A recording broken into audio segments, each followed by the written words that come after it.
दोस्तों नमस्कार, मैं श्यामनाथ यादव अम्बेडकरवादी। ये एक पोस्ट है, आप लोगों ने समाचारों में सुना होगा कि पवन खेड़ा के ऊपर असम के मुख्यमंत्री अपशब्द का प्रयोग किए। उस बारे में एक पोस्ट है, इसका लेख है। असम के मुख्यमंत्री ने पवन खेड़ा के खिलाफ असंसदीय भाषा का इस्तेमाल किया, ये कहना है सुप्रीम कोर्ट का। देखिए पोस्ट, ये सुप्रीम कोर्ट कह रही है और असम के मुख्यमंत्री कहेंगे कि मैंने सही कहा और सुप्रीम कोर्ट कह रही है कि इन्होंने गलत कहा। एक और देखिए, पवन खेड़ा के ही बारे में ये कह रहे हैं कि पवन खेड़ा आखिरी सांस तक असम की जेल में होता है। तो यह मुख्यमंत्री और बात कर रहे हैं जज वाली। अरे फैसला जज देता है और इनका कहना कि आखिरी सांस तक यानी आजीवन कारावास हो जाता पवन खेड़ा को। ये हाल, इसका भी पोस्ट देख लें आप लोग। ये समाचार भी दिखाएंगे भी आप लोगों को। देखिए ये लेख है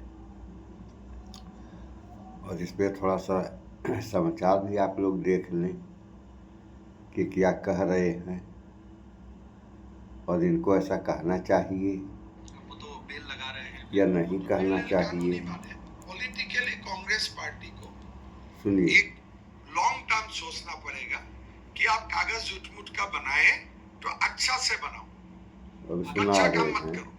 अब तो बेल लगा रहे हैं कि वो तो बेल कानूनी बात है। पॉलिटिकली कांग्रेस पार्टी को एक लॉन्ग टर्म सोचना पड़ेगा कि आप कागज झूठ-मूठ का बनाए तो अच्छा से बनाओ, कच्चा काम मत करो। आज आपने देखा होगा पवन खेड़ा ने एक और वीडियो जारी किया और कहा हमारे पीछे पुलिस आपने लगा। पुलिस ने अभी तो एमसीसी चल रहा है। अगर मैं सीएम का कुर्सी में होते थे, आज तो मैं एक प्रकार से इलेक्शन कमीशन का अंडर हूं, अगर मैं खुला होते थे असम पुलिस ने सीआरपीएफ को भी भेजता था, लेकिन आज मैं खुला नहीं होना, इसीलिए खाली पुलिस किया है। आज तो मैं तो कुछ नहीं इन्फ्लुएंस कर सकता हूँ, एमसीसी चल रहा है।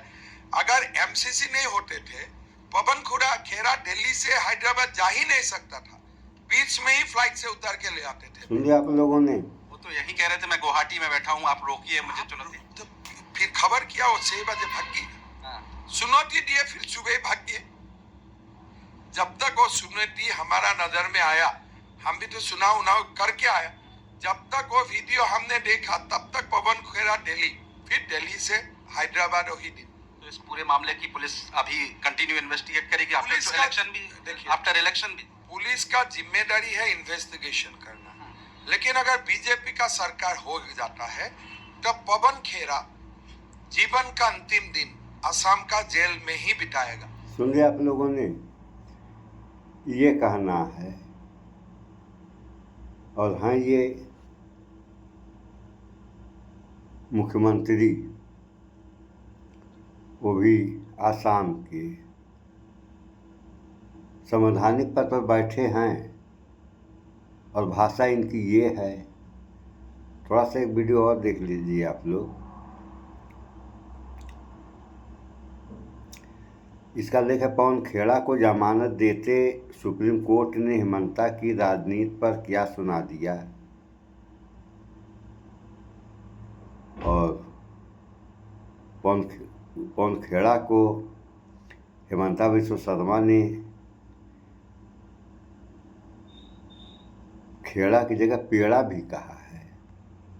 तो ये भी थोड़ा सुन लें आप लोग, तो भी कंफर्म हो जाएंगे। 5 मिलियन का प्रीपेड मेडल कार्ड। एंड एक और चीज, नमस्कार, मैं प्रवीण गौतम और आप देख रहे पब्लिक मीटर।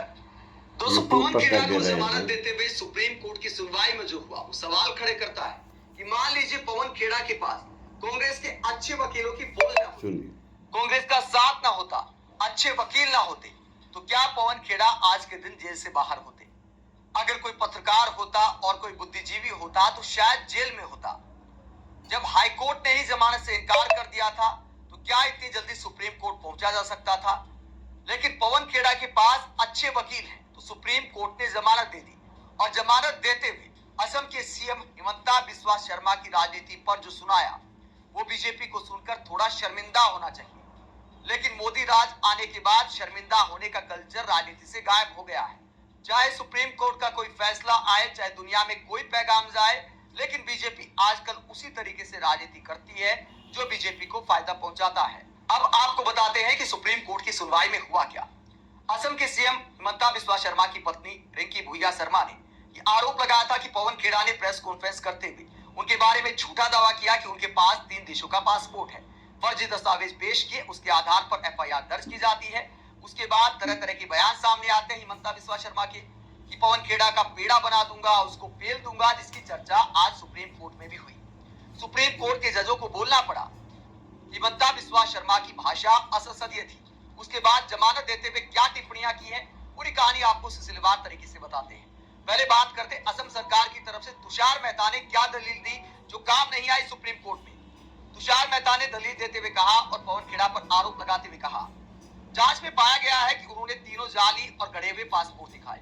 तीनों देशों ने भी ऐसे पासपोर्ट जारी करने से इनकार किया है। खेड़ा से हिरासत में लेकर पूछताछ जरूरी है कि ये उनके पास कहां से आए, अगर किसी और ने दिए तो किसने दिए, इसके पीछे उसका मकसद क्या था। आगे तुषार मेहता ने कहा, ये साजिश देश में या बाहर रची गई। सबसे गंभीर अपराध यह है कि किसने दूसरे देशों के पासपोर्ट और जाली सील तैयार की। हिमंता की पत्नी महिला राजनेता नहीं है, ऐसे आरोप लगाना गंभीर है। इन विदेशी तत्वों का इरादा क्या था जो हमारे स्थानीय चुनाव में दखल दे रहे हैं। खेड़ा फरार है और वीडियो जारी करके कहते हैं कि वो फरार नहीं है। आगे तुषार मेहता ने कहा कि वो जांच में सहयोग नहीं कर रहे हैं, हिरासत में पूछताछ जरूरी है। ये मामला सिर्फ मानहानि का नहीं है, ये गंभीर मामला है। तुषार मेहता कहते हैं कि पवन खेड़ा को हिरासत में लेना जरूरी है, हिरासत में लेकर पूछताछ करना जरूरी है। तो तुषार मेहता वही बातें बोलते दिखाई दिए जो असम के सीएम हिमंता बिस्वा शर्मा ने मीडिया के सामने कई बार बोली है। ये सवाल उठाया कि पवन खेड़ा के पीछे किसका हाथ था, राहुल गांधी का भी हो सकता है। इस तरह के बयान हिमंता बिस्वा शर्मा ने दिए हैं। लेकिन सुप्रीम कोर्ट में तुषार मेहता की दलील काम नहीं आई। अभिषेक मनु सिंह भी पवन खेड़ा के वकील, उन्होंने क्या कहा।